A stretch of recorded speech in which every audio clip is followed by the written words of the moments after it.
여러분 안녕하십니까? 하나님의 거룩한 임재 안으로 들어가는 평안한 안식일 저녁입니다. 하나님의 안식일을 맞이해서 우리가 그 안에서 쉼을 얻고 평강을 경험하고 영혼의 소생을 체험하는 이 아름다운 안식일 저녁 되시기를 간절히 바랍니다. 오늘 우리가 함께 연구할 하나님의 말씀은 히브리서 11장 31절입니다. 히브리서 11장 31절의 말씀을 함께 살펴보겠습니다. 믿음으로 기생 라합은 정탐꾼을 평안히 영접하였으므로 순종하지 아니한 자와 함께 멸망하지 아니하였도다. 믿음으로 기생 라합은 정탐꾼을 평안히 영접하였으므로 순종하지 아니한 자와 함께 멸망하지 아니하였도다. 아멘. 오늘은 히브리 11장 31절의 말씀을 중심으로 해서 구원받는 믿음은 이런 것이다. 구원받는 믿음은 이런 것이다. 라는 제목으로 하나님 말씀을 함께 살펴보기를 원합니다. 지난 2월 6일 새벽 4시 튀르키예에서 발생한 강진으로 지금까지 약 5만여 명이 사망했다는 보고가 있습니다. 그런데 지진으로 건물이 붕괴되어 콘크리트 잔해가 마치 성냥갑처럼 쌓여있는 건물 더미에서 생존한 사람들이 있어요. 심지어 갓 태어난 신생아가 탯줄도 채 떼지도 않은 상태에 살아있어 기적적으로 구조되는 일도 있었습니다. 이러한 일은 사실상 자주 있는 일이 아니지요. 그래서 우리는 최악의 이러한 환경 속에 살아남은 사람들을 기적적으로 생존했다라고 이야기를 합니다.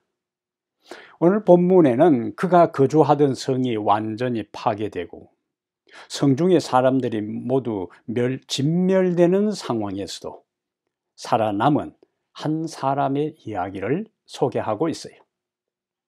그녀는 타락한 문화와 우상 숭배가 만연하는 나라의 시민이었어요. 게다가 그녀는 기생이었고 창녀였습니다. 그래서 성경은 다른 사람은 다 아벨이나 아브라함이나 노아나 요셉이나 모세나 어느 누구도 그 이름 앞에 다른 어떤 수식어가 붙지 않는데 라합만큼은 예외로 기생 라합이라는 수식어를 붙이고 있어요.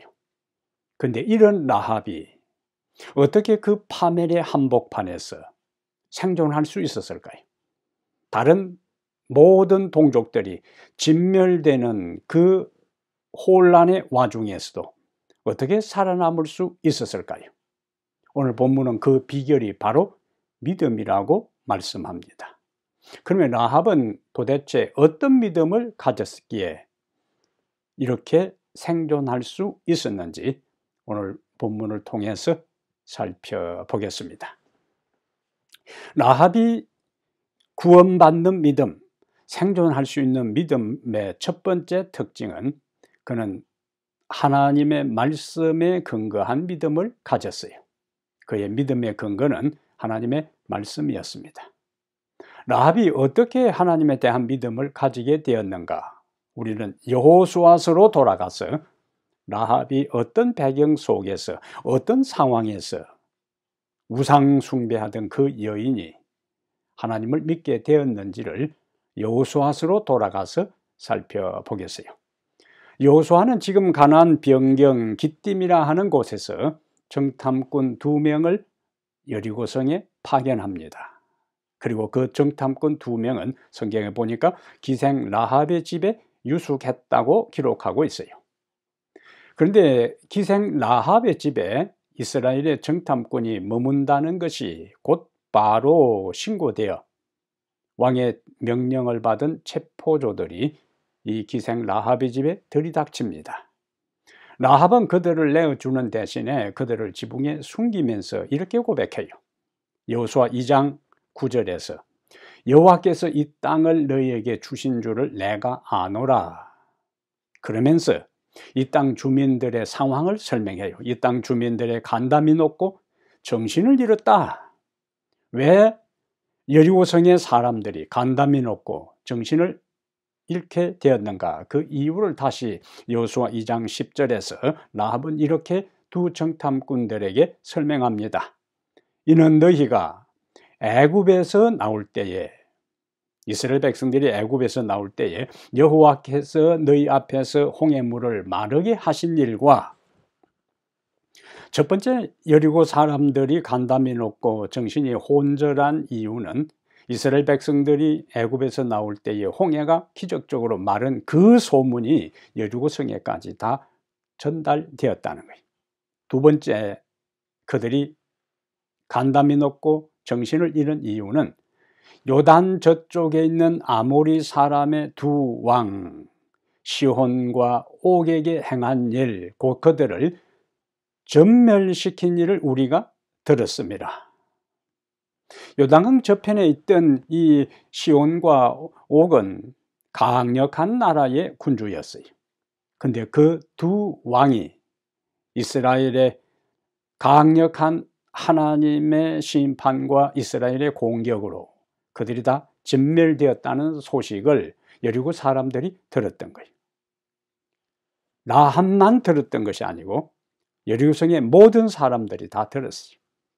애굽을 탈출한 이스라엘 백성들이 광야에 40년을 지내다가 이제 드디어 가나안 땅 변경까지 와서 진을 치고 있고, 그들의 공격이 임박했다는 소식이 가나안 전역에 퍼지면서 특히 여리고성 사람들에게도 이와 같은 긴박한 소식이 전파되었으니까 얼마나 모든 사람들이 긴장했겠어요. 아마 가포 1급 비상이 걸리고 군인들은 다 제자리에서 지금 철통 같은 경비를 하고 있는 이런 상황을 이 라합의 설명 가운데서 미루어 짐작할 수가 있습니다.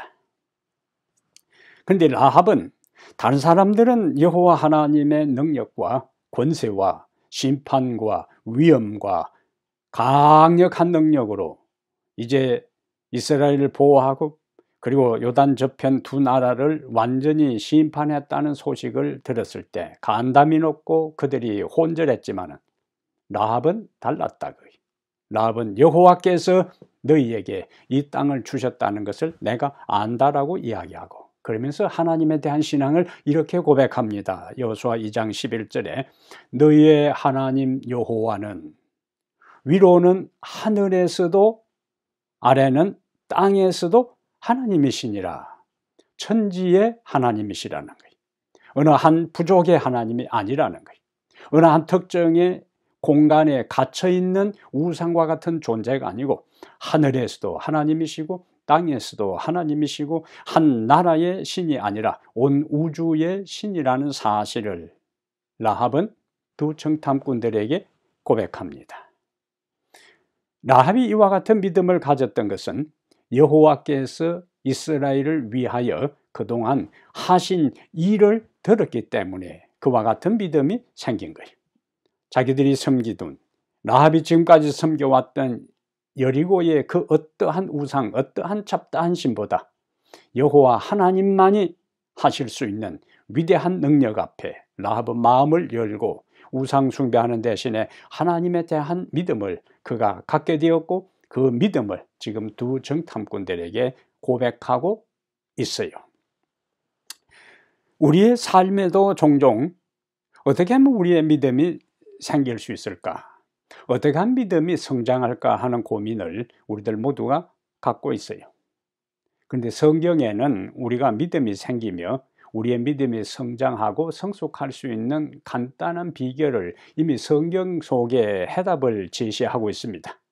그것이 바로 로마서 10장 17절이에요. 말씀을 인용하면 그 말씀이지 라는 대답을 할 겁니다. 우리는 이 말씀을 너무나 잘 알고 있으면서도 그 말씀이 가르치고 제시하는 그 원리를 따라서 살지 않을 때가 종종 있어요.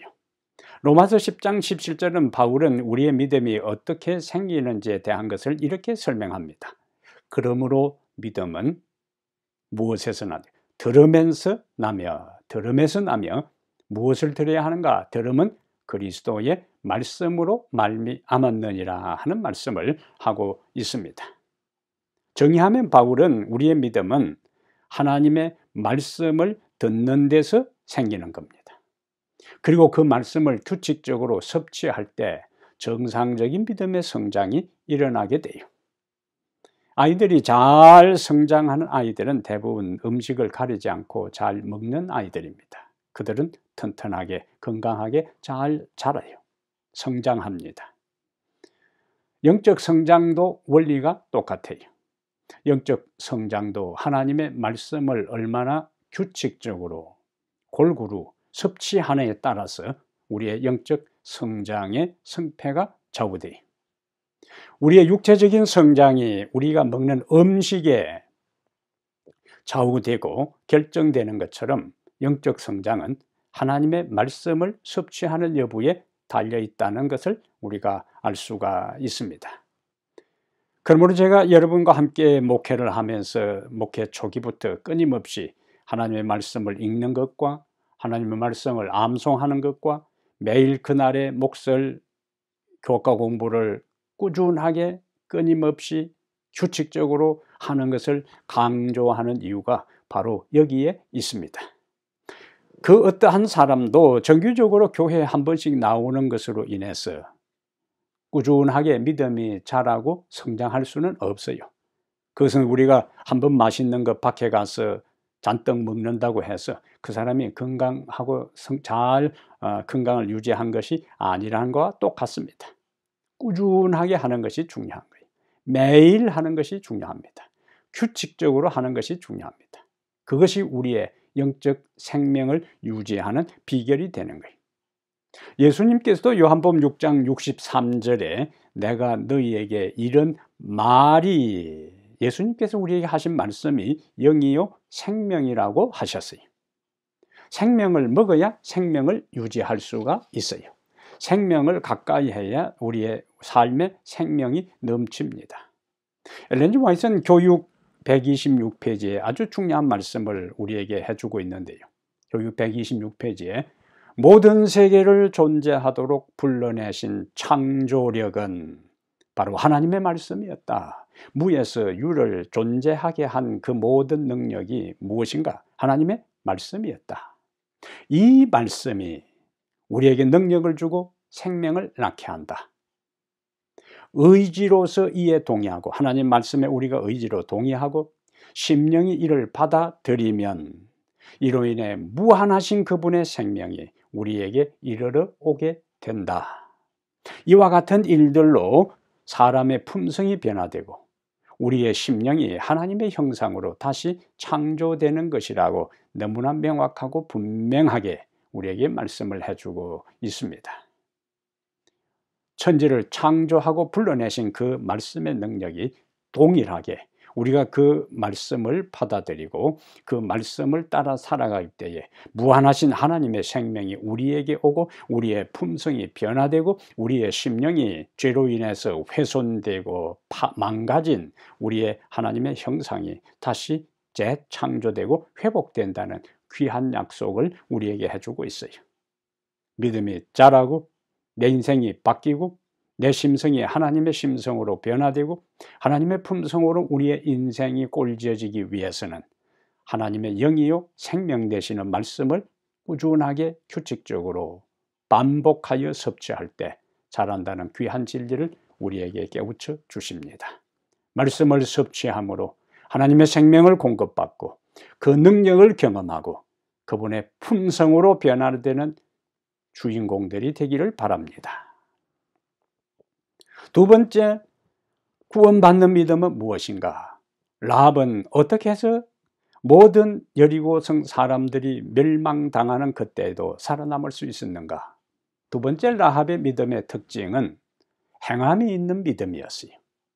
행함이 있는 믿음. 오늘 본문에서 라합에 대한 것을 이야기할 때 믿음으로 라합은, 믿음이 먼저 나왔어요. 믿음으로 라합은 그것으로 끝나는 것이 아니고 정탐꾼을 평안히 영접했다라고 기록하고 있습니다. 평안히 영접했다, 행동한 거예요. 순종한 겁니다. 행함이 있었어요. 라합은 왕이 보낸 체포조들이 그의 집에 들이닥쳤을 때에, 그리고 정탐꾼들을 끌어내라고 요구했지만 그들을 넘기지 않았어요. 그들은 모든 정보를 다 가지고 왔습니다. 라합의 집에 이스라엘의 정탐꾼들이 와서 유숙한다는 정보를 가지고 와서 그 정탐꾼들을 끌어내라고 했지만은 라합은 그들에게 넘기지 않았어요. 그들에게 넘겼으면 어쩌면 왕의 특별한 포상을 받았을 수도 있었습니다. 그러는 대신에 라합은 그들을 지붕에 숨겼어요. 그리고 창문에서 줄로 달아내려 그들을 도망가게 했습니다. 만약에 후에 정탐꾼을 숨겨주고 그 다음에 그들이 안전하게 도망가도록 했다는 사실이 드러났다면 라합뿐만 아니라 라합의 일가들이 다 반역죄로 처형될 엄청난 위험을 안고 라합은 그렇게 한 겁니다. 라합이 그와 같은 위험을 감수하고 정탐꾼들을 숨겨줄 수 있었던 것은 여호와 하나님을 확실히 믿었기 때문이었습니다. 여호와 하나님, 홍해를 가르신 그 하나님, 그리고 요단 저편의 그 강력한 두 나라를 완전히 심판하실 정도의 능력의 하나님이라면 내가 그 하나님을 믿는 백성들을 숨겨줄 때에 그 하나님이 나를 보호해 줄 것이라는 믿음이 있었기 때문에 그와 같은 엄청난 위험을 안고도 두 정탐꾼을 숨겨주는 행동을 할 수가 있었어요. 그의 믿음은 순종으로 나타났어요. 그의 믿음은 행동으로 드러내 주었습니다. 신약에 와서 야고보는 성경에 나오는 많은 믿음의 사람들 중에서 행함이 있는 믿음의 중요성을 강조하면서 단 두 사람을 이야기를 합니다. 먼저 야고보 2장 21절부터 24절에는 누구를 거명하는가? 믿음으로 이삭을 바친 아브라함을 소개합니다. 행함 있는 믿음의 대표자로서 자신의 아들을 번제단에 바치기 위하여 시도했던 아브라함을 예를 드는 거예요. 아브라함이 그의 아들을 번제로 드릴 수 있었던 것은, 결단 낼 수 있었던 것은 하나님에 대한 믿음이, 자기가 비록 이삭을 번제로 드린다 할지라도 능력의 하나님이 그를 다시 살려줄 것에 대한 믿음이 있었어요. 근데 그 믿는다고만 고백하고 하나님 아버지 앞에 어떻게 내 아들을 바치라고 그런 요구를 할 수 있느냐고 말하지 않았어요.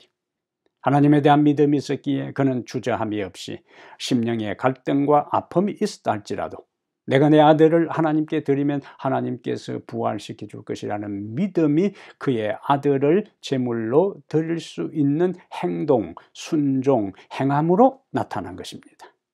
그래서 야고보는 이와 같은 아브라함을 행함 있는 믿음의 대표자로 소개하고 있어요. 근데 우리가 놀라는 것은 야고보 2장 21절부터 24절에 아브라함의 행함 있는 믿음을 칭찬하고 예를 든 야고보는 뒤이어서 구약에 얼마나 많은 위대한 사람들이 있어요. 얼마나 많은 믿음의 사람, 하나님의 사람들이 있습니까? 그런데 그 중에서 아브라함을 남자의 대표로 든 다음에 우리가 전혀 상상하지 아니한 사람, 기대하지도 아니한 사람, 의아하게 여길 수밖에 없는 사람을 야고보 2장 25절과 26절에서 누구를 예를 드는가? 오늘 본문에 나오는 기생 라합을 행함 있는 믿음의 대표자, 동등한 위치에서 설명하고 있는 것입니다. 야고보 2장 25절과 26절에 이와 같이 기생 라합이 사자들을, 정탐꾼들을 접대하여 다른 길로 나가게 할 때에 행함으로 의롭다 하심을 받은 것이 아니냐. 행동하는 믿음의 여인의 대표로 여리고의 이방 여인 기생 라합을 언급하는 것입니다. 우리가 아는 대로 아브라함이 어떤 사람이에요? 아브라함 믿음의 조상이잖아요. 하나님의 백성 이스라엘의 시조가 아닙니까? 이런 기라성 같은 하늘의 찬란한 빛과 같은 이 위치에 있는 아브라함과 이방 여인 기생 라합을 동등하게 행동하는 믿음의 사람으로 야고보는 소개하고 있어요. 얼마나 놀라운 행함 있는 믿음의 사람인지를 성경의 저자가 이러한 사실을 통해서 우리에게 보여주고 있습니다. 이스라엘 백성들이 약속의 땅 근처에 장막을 치고 가나안을 주신 하나님께 감사하고 그 땅을 소망하는 것으로 그들이 가나안 땅을 차지하는 것이 아니었습니다. 가나안 땅 가까이 장막을 치고 하나님께서 우리에게 이와 같이 아름다운 젖과 꿀이 흐르는 땅을 주셨구나 감사하고 그 나라에 어서 속히 들어가야 되겠다는 그 소망이 그러한 것이 그것 때문에 그들이 가나안 땅을 차지할 수 있던 것은 아니요. 그렇게 한다고 그들이 건축하지 아니한 성읍과 그들이 짓지 아니한 집과 그들이 파지 아니한 우물과 그들이 가꾸지 아니한 포도원과 감람원, 가수원을 그들이 얻을 수 있는 것, 차지하는 것이 아니었습니다.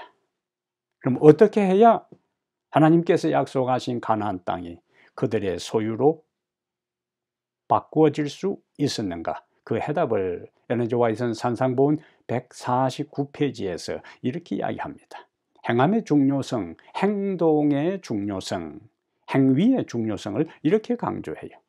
그들은, 이스라엘 백성들은, 가나안 변방에 장막을 치고 있는 그들은 하나님의 지시를 순종하는 가운데 그 땅을 점령함으로써, 조건에 응함으로써, 하나님을 믿는 산믿음을 활용함으로써 그분의 약속을 그들의 것으로 삼음으로써 이를 실제로 그들의 소유물로 만들 수 있었다. 이렇게 정확하게 표현하고 있어요. 하나님의 지시를 순종해야 하고 지시를 따라서 점령해야 하고 그들이 자신들을 거룩하게 한 조건에 응해야 했고 하나님을 믿는 산믿음을 활용해야 했고 하나님께서 우리에게 주신 약속을 그들이 자신의 것으로 받아들일 때에 약속의 땅 가나안이 실제적으로 그들의 것이 될 수가 있었습니다. 행함의 중요성, 행동의 중요성, 순종의 중요성을 이보다 더 분명하고 명확하게 표현해 주는 말이 없습니다. 행동으로 드러나지 않고 삶으로 나타나지 않고 실천하지 않는 믿음은 야고보의 표현대로 하면은 영혼은 몸이 죽은 것 같이 행함 없는 믿음은 죽은 것이라는 사실을 우리가 다시 한번 인식할 필요가 있습니다. 그리스도인들은 주님을 사랑한다고 고백하고 진리를 안다고 이야기하는 것뿐만 아니라 그 사랑하는 주님이 말씀하신 진리를 따라 살아가는 사람들이 진정한 그리스도인이에요. 예수님께서도 요한복음 14장 15절에서 너희가 나를 사랑하면 나의 계명을 지키리라. 너희가 나를 사랑하면 나의 계명을 지키리라고 말씀을 하셨어요. 지난해에 우리 집 뒷뜰에 있는 사과나무에서 사과를 하나도 따먹지를 못했습니다. 5-6개 열렸는데 나중에 벌레 먹고 그냥 나무에 있는 채로 다 썩어 떨어지고 말았어요. 사실 작년 봄에 거기다가 거름을 2포대나 넣고 전정을 해주고 정성을 다해 가꾸었지만은 열매를 하나도 먹지를 못했어요. 사과나무라는 게 중요한 게 아니라 열매가 열려야 의미가 있고 가치가 있는 것입니다. 신앙인에게 있어서 우리의 믿음의 열매는 무엇일까요? 우리의 진리를 행동으로 실천하는 것입니다. 알고 있는 깨달은 진리를 우리의 삶 속에 순종하게 될 때에 순종의 열매, 하나님의 품성으로 변화되는 열매, 하나님의 형상으로 회복되는 그 과실을 우리가 맺을 수가 있어요.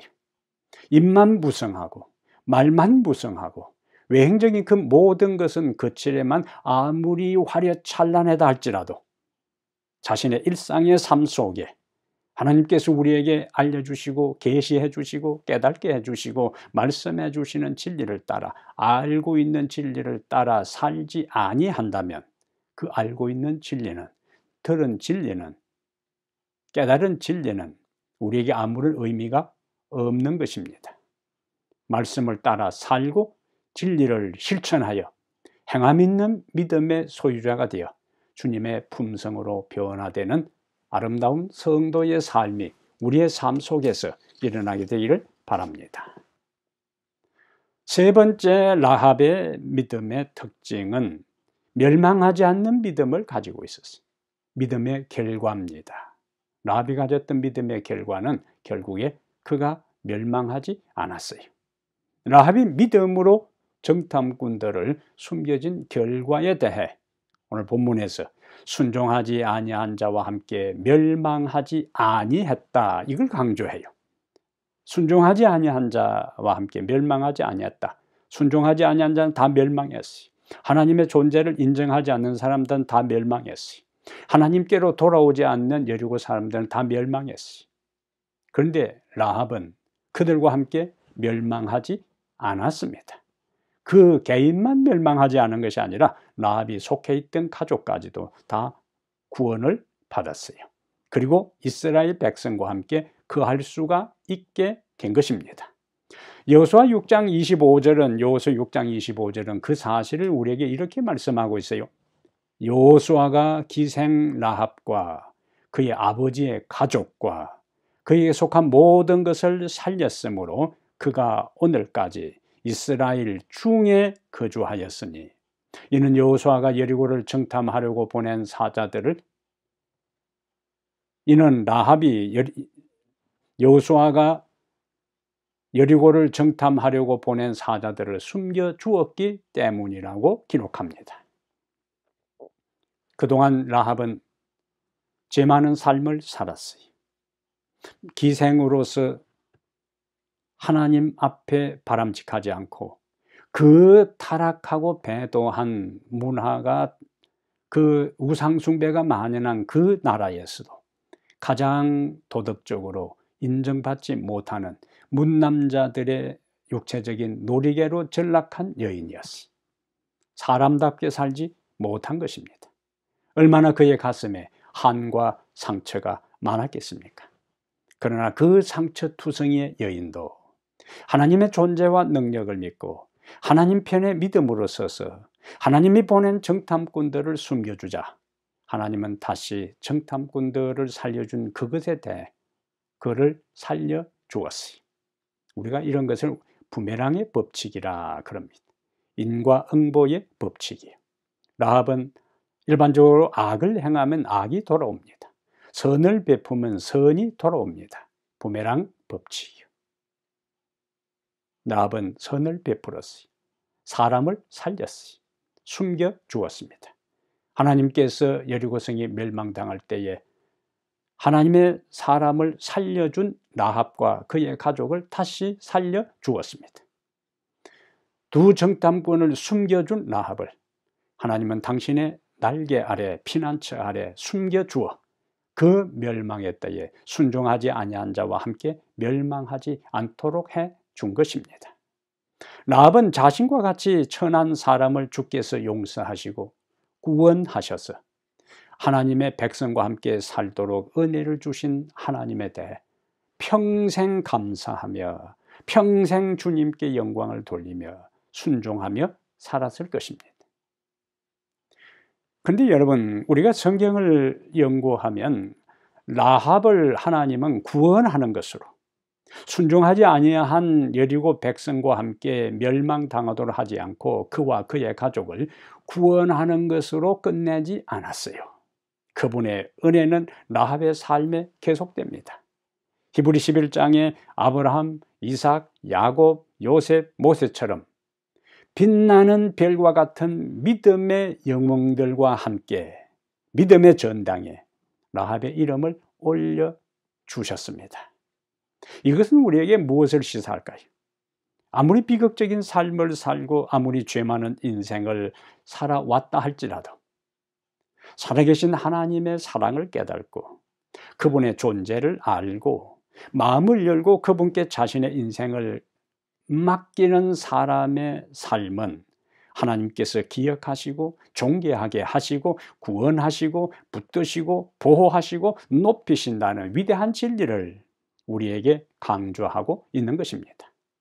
그래서 역사를 통해서 수없이 많은 비극적인 인생을 산 사람들이, 죄 많은 삶을 산 사람들이 라합의 인생을 높이시고 변화시키고 구원하신 이 성경적 기록을 접하면서 희망을 발견하고 그들의 인생을 하나님께 바치면서 영원한 구원에 동참하는 일들이 일어나도록 하나님께서 라합을 그 당시에 구원하시고 그를 믿음의 쟁쟁한 하늘의 별처럼 빛나는 믿음의 영웅들 그 계열에 라합도 당당하게 이름을 하나님께서 올려주신 것입니다.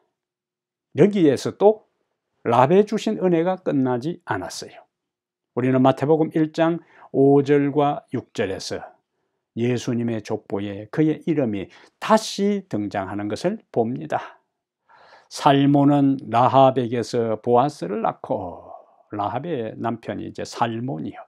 어떤 성경학자들은 이 살몬, 라합의 남편인 이 살몬이 두 정탐꾼 중에 한 사람일 것이라고 추정합니다. 나름대로 합리적인 추측이라고 생각을 해요.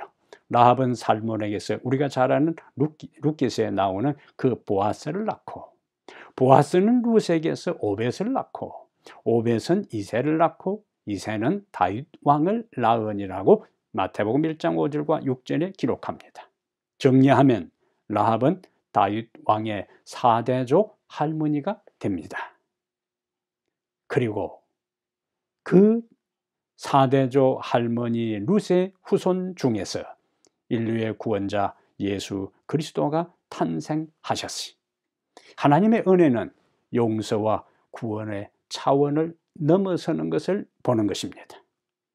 마태복음 1장에서 룻이 나오고 마태복음 1장에서 라합과 같은 이 여인이 등장하는 것은 예수님은 죄 많은 인생을 구원하기 위해서 오셨다는 것을 보여주는 거예요.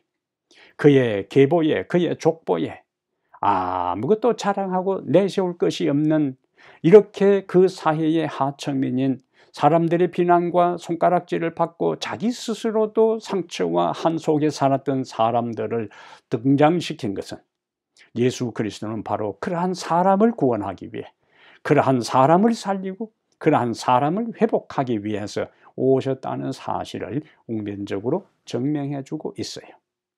그러므로 우리는 우리의 삶에 대해서 비관적으로 볼 필요가 없습니다.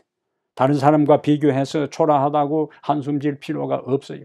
라합과 같은 여인도 예수 그리스도의 거룩한 족보에 한 이름을 올렸고 그 후손으로 다윗 왕이 나오고 그 후손으로 예수 그리스도가 등장한 것은 오늘 이 시대를 살아가는 우리에게 있어서 하나님께로 나오는 어떤 인생도 내게 오는 자를 내가 결코 내어 쫓지 아니하리라는 요한복음 6장 37절의 말씀처럼 주께서 받으시고 구원하시고 변화시키시고 존귀케 하신다는 놀라운 진리를 우리에게 말씀해 주는 것입니다.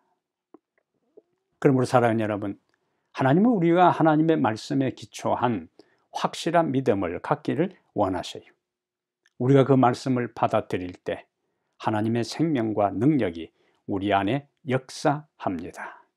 그리고 믿음을 따라 순종하며 하나님의 자녀로서 살아갈 힘을 우리에게 주셔요. 죄 많은 우리를 라합의 후손으로 오신 예수님께서 용서하시고 우리를 변화시켜 하늘 가나안에 이르게 하실 것입니다. 말씀에 근거한 믿음, 실천하는 믿음의 사람이 되어 궁극적으로 순종하지 아니한 자와 함께 멸망하지 아니하고 구원받아 하나님의 은혜를 영원히 누리며 사는 성도들이 되기를 이 시간에 간절히 바랍니다. 우리의 구원자 하나님이시여, 우리를 한없이 사랑하시고 반복하여 우리를 용서하시고 말씀으로 우리에게 찾아오셔서 영이요 생명이 되신 하나님, 참으로 감사합니다. 우리의 인생길에 하나님의 말씀에 근거한 믿음을 가지고 그 말씀을 따라 살고 모든 순종하지 아니한 자들이 멸망하는 심판의 그날에도 하나님의 은혜를 통하여 살아남아 영원히 주님을 찬양하며 살아가는 성도들 되게 하여 주시옵소서. 우리 주 예수님 이름으로 간절히 기도하옵나이다. 아멘.